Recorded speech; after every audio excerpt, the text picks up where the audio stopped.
மன்னவா ஒரு கோயில் இந்த மாளிகை எதற்காக? தேவியே என் ஜீவனே இந்த ஆலயம் உனக்காக.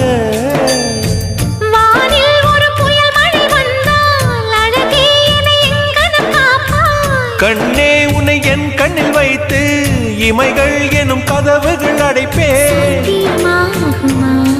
நான் சத்தியம் செய்யவா? தொடு தொடுவெனவே வானவில் என்னை தூரத்தில் அழைக்கின்ற நேரம்.